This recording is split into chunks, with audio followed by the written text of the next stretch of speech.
Decibel. Live loud.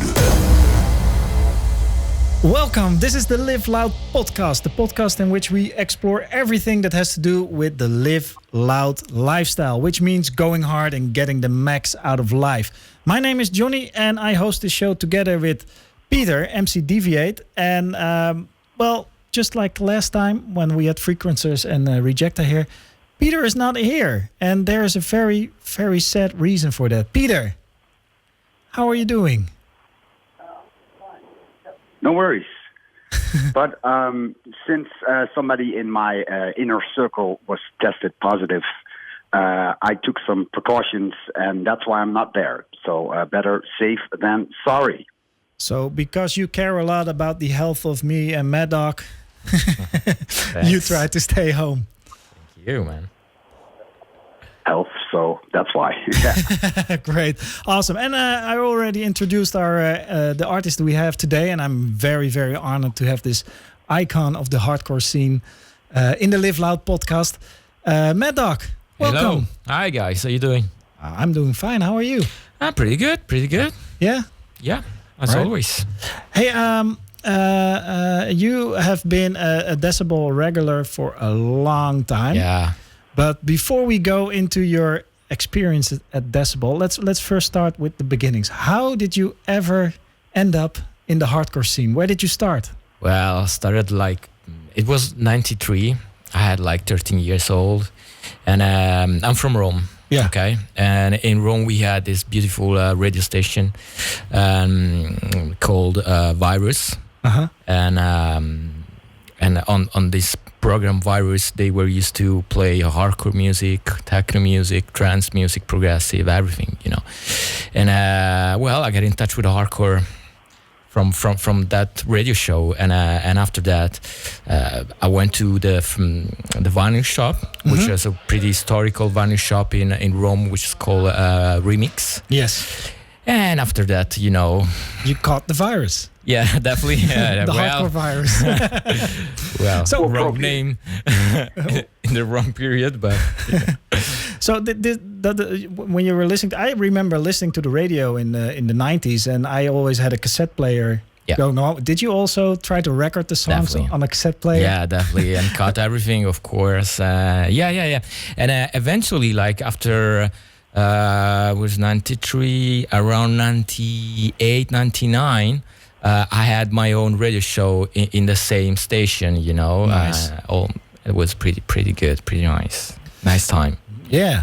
And I read that you were both a promoter Yeah, of the hardcore in Italy, Yeah. and a producer. Did those two mix? no, definitely not. Not at all. That's why I quit with a promoter things, because also, I mean, again, before 2000, so at the end of the 90s, Rome was pretty big as a electronic scene. We had a lot of progressive trance, techno, and hardcore events.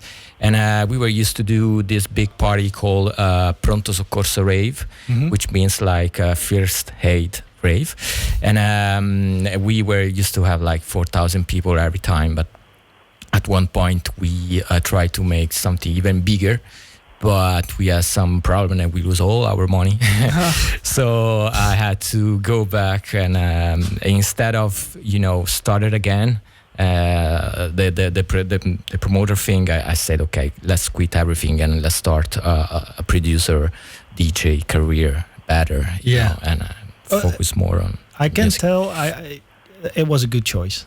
Yeah, because like to be a promoter is like a gamble, and it's real difficult, especially out of Holland. I mean, here it's like a culture, be on a party, festivals. It's really part of this culture since years, since the beginning of the 90s. But in Italy and let's say in the rest of the Europe, it's like a wave. Sometimes you have a lot of people that are coming to your parties, and in some period, no one wants to go to hardcore parties anymore. So it's not steady like here. Right. Yeah. So you cannot budget on it, and you cannot count on it. Yeah, definitely. All right. So then you started to make hardcore, and I read somewhere that you said you found your voice in 2006 as a producer, as a hardcore producer. That's true. Before 2006, in my opinion, some of the guys say that. Some people say that my music was better before that period. Always, yes. In my opinion, for my own taste, and it's my own music, so I prefer the 2006 until now period. You know, because back then I was just trying to mimic the big hits of that period, like the 𝗖𝗓𝗧𝗏 stuff. And at one point around 2006, I even decided to quit with hardcore and with music in general, you know. And it was around 2004, and I said, okay, I want to quit everything, but you know, passion was really big on me, and I couldn't quit that easy, and so. I started again, but with a fresh mind, you know, without thinking to mimic some other tracks. Right. And I just did what was good for me, and what I was liking in that period, and nothing. And tracks after tracks, I'm here. I mean, yeah. So and that's really interesting, because how would you describe your style in 2006? Well, I had. It was more kind of, how can I say, without rules, let's say, okay, Right. Without following certain standards, like you need this kind of melodies, you need this kind of kick drums, or you have to do this kind of breakdown. And I was just like doing music, or just trying to express the vision of my hardcore vision in music, you know, and so I did. But I have to say also that to really express what you have inside, you need a lot of skills, and for that you need time, you know. I mean, so you had a period where you kind of developed your skills by copying other people, and then you found your own voice. Yeah. What I always found amazing about artists is that it sounds like a choice between I have to be commercially following the expectations to make money, or I have to make my own music. But if you're a good artist, in your case, you usually find your own voice, and it becomes commercially viable. It is, but at one point you have to get rid of that thing that you have to mimic others. Yes. Because if you want to be different from other artists, at one point you really have to make your own sounds and your own tracks, your own vision. I mean, otherwise you will never stand up, you know, because there are many good artists, good producers, and if you want to stand up, you have to do something different. And if you want to do something different, you should, in my opinion, again, you should create your own rules and your own sounds. Yeah, and that's it. And that's always amazing when you get that to happen. I really love and admire that in artists that are able to take the risk, but also from their own passion for the music, their own vision. So that's amazing. It's a challenge sometimes, you know. True. It costs, in my opinion, sometimes costs also money, because instead of doing what is more sellable in a certain period, you try something else. But trying something else means also spend a lot of time, and that time, instead of being invested in a more commercial track, you're trying to, you know, experiment something else. It's what I'm doing right now, for instance. Like, but it's what the scene needs to grow and to be relevant and interesting. In my opinion, yes. I mean, this is what other artists did in the past. If you look at, I don't know, PCP and Roughneck and Promo and DV8 and all the big artists, they all did something different at one point. They all invest their own time to, you know, do something different. Yeah, and there is even a bigger picture there, because this also happens in hip hop, in rock, in country, everything. If you want to stay relevant as an art form, you need to go to the next level. Yeah, sometimes it's also a risk, because in the beginning some people doesn't really understand what you're doing. And you get some, you know, negative feedbacks, but and, you know, it's part of the journey. It's part of the journey, and also it's part of the Live Loud lifestyle. Peter, when did Mad Dog became visible on your radar? Yeah, well, I've known him for many years, but I wanted to talk about how sometimes you innovate, and you have to innovate as an artist, and you have to stand out and create your own identity, that will always be a thing that will eventually lead to success. If I look at, for example, MCs that do their own thing, that thing that makes them that certain MC, they will always stand out. MCs that copy other MCs, not so much. Yeah, you don't last for that long. I mean, no, you won't last for that long. And things can evolve music-wise as well. Because if I look at the Decibel anthem I did with Zani and Max Enforcer in 2011, when we played it for the first time live, somebody recorded it, put it on YouTube, and everybody was hating on it. Yeah. Hating on it. And if you play that track now on a full main stage of Decibel, it's a big hit. So it is. I mean, you see, and that's sometimes I agree. Sometimes you have to take risks to book success. Yes. Yeah, it's not easy also to let all the crowd to understand what you want to do. You know, I mean, there are so many people, especially right now. You know, so different mindsets, and it's fine. I mean, it's a risk that, as Peter said, that you have to take if you wanna succeed in something. You know, especially in music. Yeah.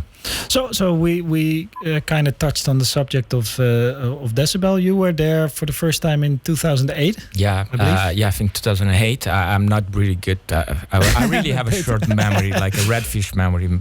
I'm really bad with that. But I think it was a lot of years ago. Yeah, it's fantastic. I think we have some footage from 2010.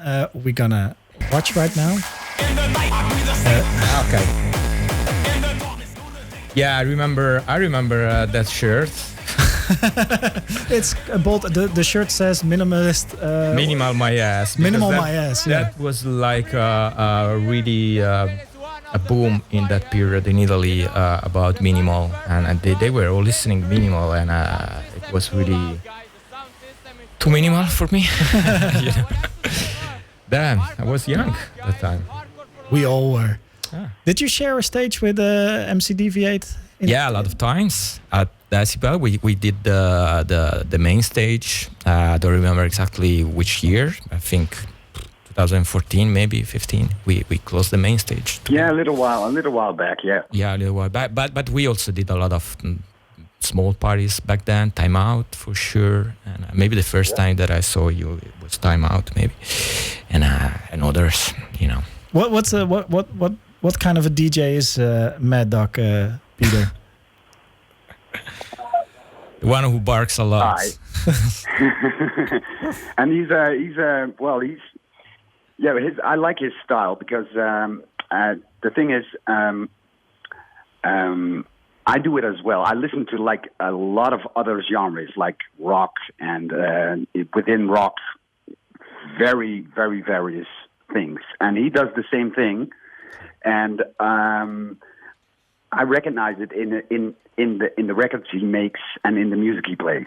So that's why I think he's special, because he's a bit like me. Thanks. No, that's true. That's true. I especially like around 2006, 2007, I had my rock metal period where I was trying to get my rock influences into my music. So that's why, for instance, like I did some Metallica covers and some Rage Against the Machine stuff. I heard the Slipknot Wait and Bleed. The Slipknot, that was from 2017. But every year I try to do some official covers. And what's the challenge in what parts of the rock music do you try to incorporate into the hardcore?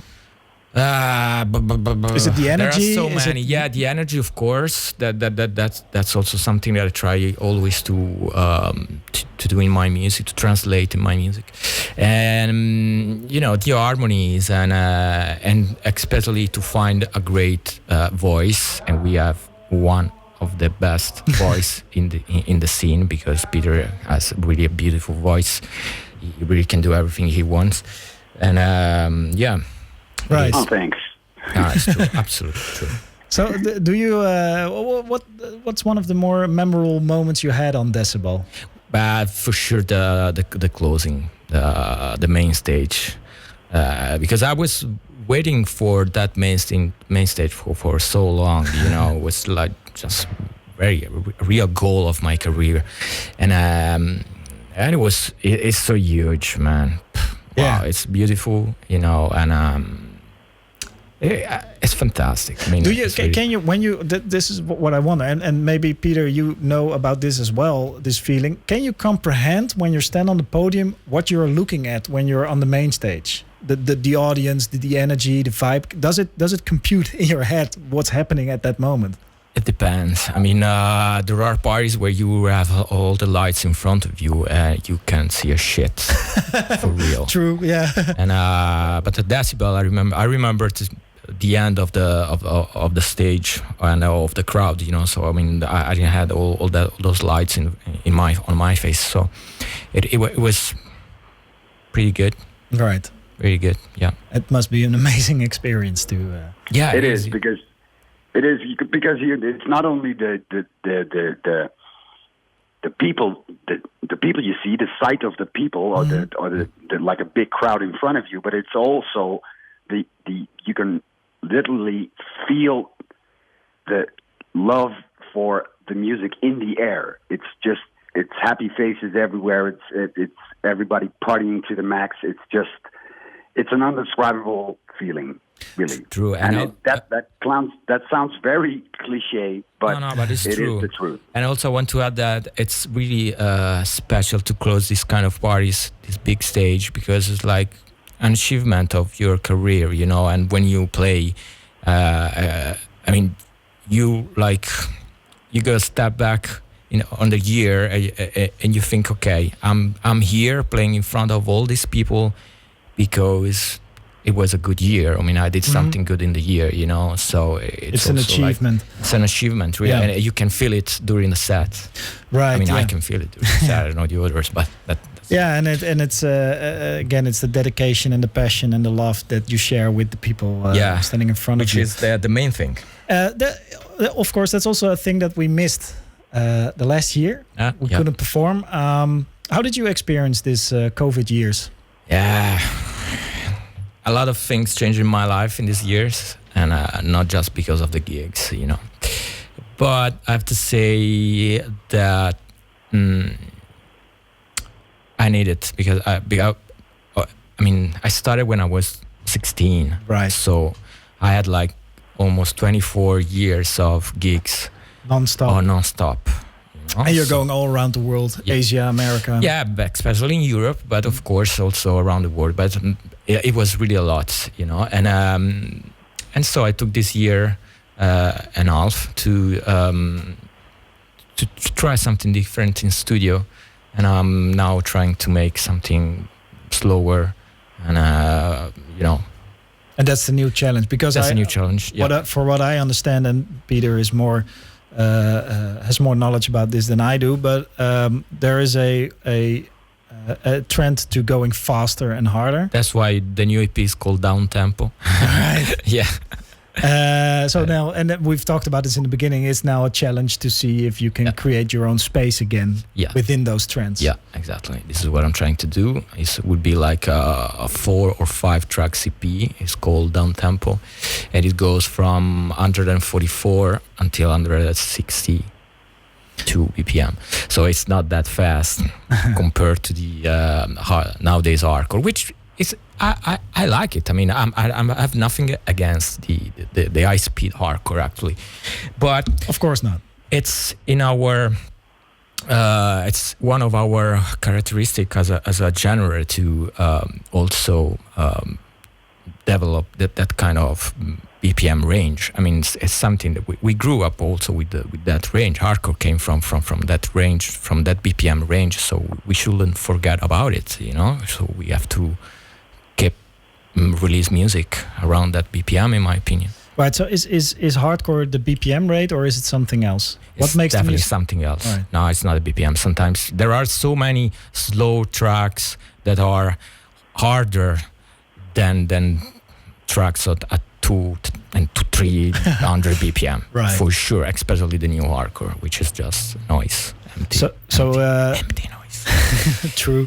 So the lockdown you used, well, it's also kind of the live loud mentality and lifestyle to reinvent something of yourself, to find time for yourself, and develop in a certain way. Yeah, you said it before. It's about passion. I mean, I've been driven by this passion since when I was 13. You know, and I'm still going here. I'm still here for that passion. I'm still trying to, make different kind of music and hardcore for that. Great. And now we're already, I hope we're at the end of the COVID period, and also, which means we can share more studio time with Peter. And he can be here in the present, which is always much better than at home. But we're also still going on when it comes to Decibel 21. It's still in the running. So, and you are going to do, I think, 2 performances? Yeah. I have one performance on Saturday at the hardcore stage, and again, so the main stage on Sunday with the player, which is a fantastic artist, which was the artist who did the versus at the first Decibel. All right. Because in 2008, when you mentioned it, my first time at Decibel, it was Mad Dog and the player. So it's nice to, play with him again on the main stage. Right. So Peter, what Mad Dog and the player, what makes them good together?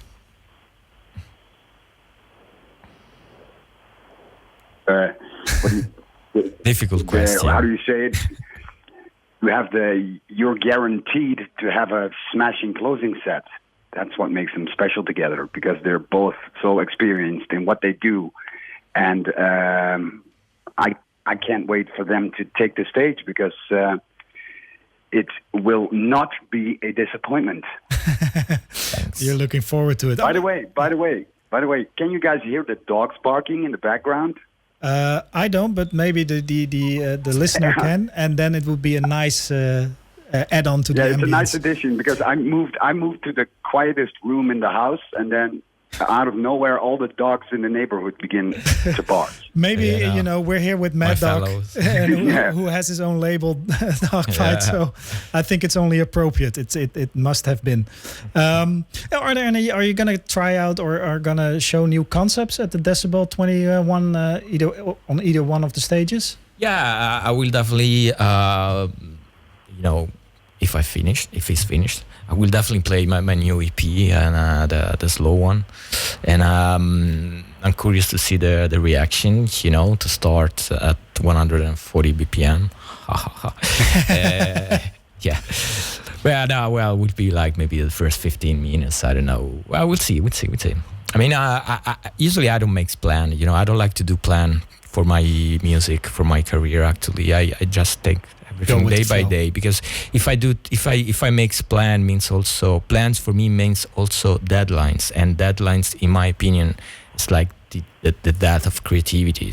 So right. I always used to work like this since the beginning. So I try to, Yeah, and it also creates sometimes it can create a tunnel vision, which means you're so focused on your plans you forget about there's maybe another route to get to the same point. Yeah, but I like that tunnel vision. I'm in that tunnel vision since years. Sometimes in the hardcore tunnel vision. Yeah, sometimes I work on tracks for months. When I have to do anthems, it's a long tunnel. Right. There is a question. I think Peter already answered this question, but I'm still going to ask you again. Why should people attend your performances at the Decibel 21? Why should they come to your stage? On Sunday, on both. Well, on Sunday, because it's the closing out of main stage with Jimmy, so you really have to be there. It's gonna be a crazy set for sure, and we are going to celebrate the end of this shitty COVID. So that's the main reason. Right. Okay? That's reason is good for Saturday and Sunday. So you just come to the Decibel, to my stage or anywhere you want, and celebrate life again. Right, great, and live loud and stay loud. So we can expect a EP down tempo. The next coming. Yeah, no, well, actually, I have a new one. It's more mainstream melodic, and I'm going to start my set now with the new tracks, which will be released tomorrow. And I'm working on the downtempo EP, which will be released, I don't know when it's finished. And, but for sure, I usually release like 7-8 tracks a year, and as always, so it's gonna be a little bit of everything. I like to, release any kind of hardcore, from slow hardcore to fast hardcore. So I don't mind. It's gonna be. I see. I mean, it's gonna be development again. Yeah, I mean, if I like it, that's the most important part. Right. And Peter, do you have anything to add to this great conversation? Yeah, nothing. And that I cannot wait to get on with life and festival life in special, because it's taken too long, man. It's taken way too long. I haven't seen certain colleagues of mine since I don't know what, and maybe 15 months. So yeah, it's too long, man. It's too long. We need to have beers. We need to have beers and have fun again. Yeah, a lot of beers. Backstage and on stage, as long as there's beers and people, and we can share the passion that Mad Dog talked about together again, and share the passion for the music, share the passion for being together, and for creativity. Yeah. In the hardcore scene. So that's amazing. I want to thank you very much for being here. You're welcome. Thank you, guys. And if you are on Spotify at this moment, then I suggest going to our YouTube channel and SoundCloud from B2S, because there's going to be a gift from Mad Dog. He's going to play a short set with the an iconic set. I can already tell it's going to be an iconic set. Some new tracks also. So here you go. There's some new tracks to enjoy for you. I want to thank you for listening to this. I want to thank Peter for, even though he's in quarantine, he still wanted to join the show, which is awesome, Peter. There's a little delay. Too much. Maybe he was eaten by the dogs in the meantime. So, but I want to thank Peter, and hopefully the next. Thank you guys too. Thank you. Yeah, there you go. And next time you better be here, because then we could. It will be way more awesome. All right, I want to thank you for listening, and enjoy the set. If you want to enjoy the set, go to YouTube, SoundCloud, and I hope to hear you again the next time. Thank you. Let me give you some.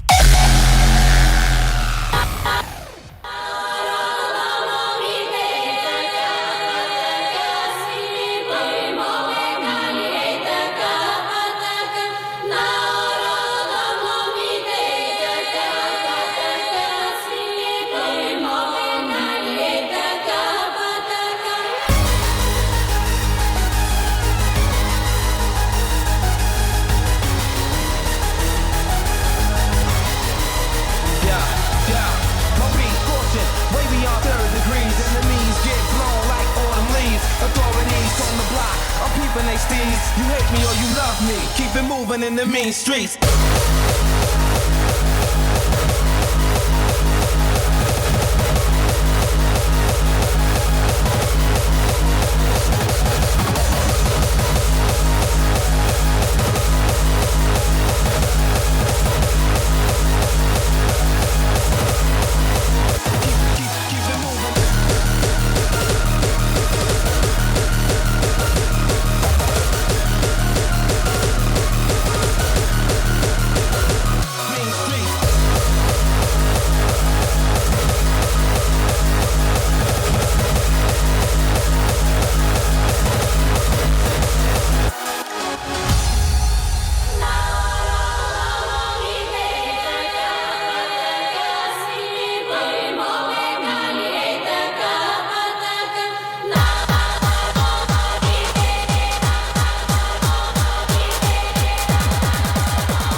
Keep it moving.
Watching being in an atmosphere where all your God-given senses are ineffective.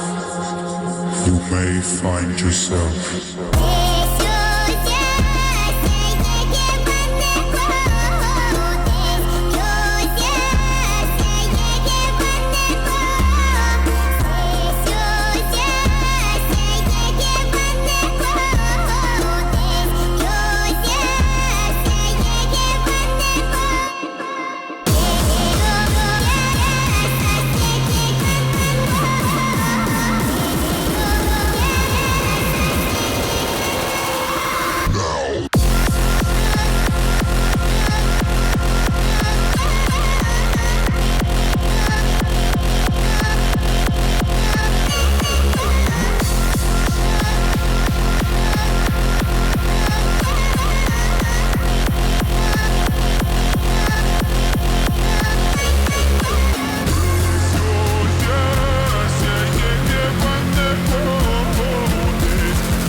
Melodic.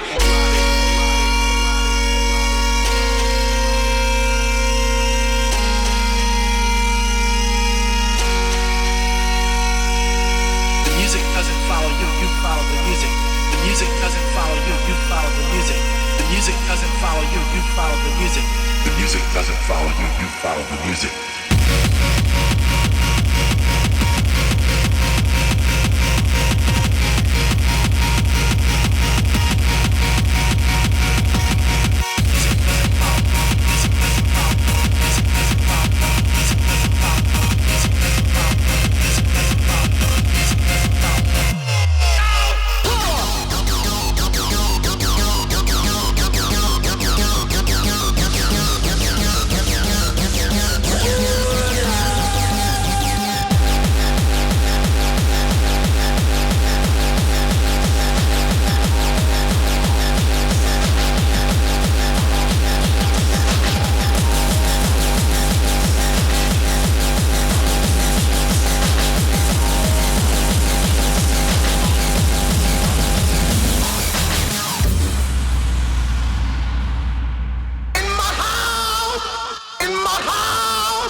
this new generation doesn't necessarily know my history. So sometimes you got a Bernard Hopkins a cat for them to understand what they dealing with. There's a lot of paper champions running around fronting, and we gonna get it straight now. I'm happy that this moment has come to this.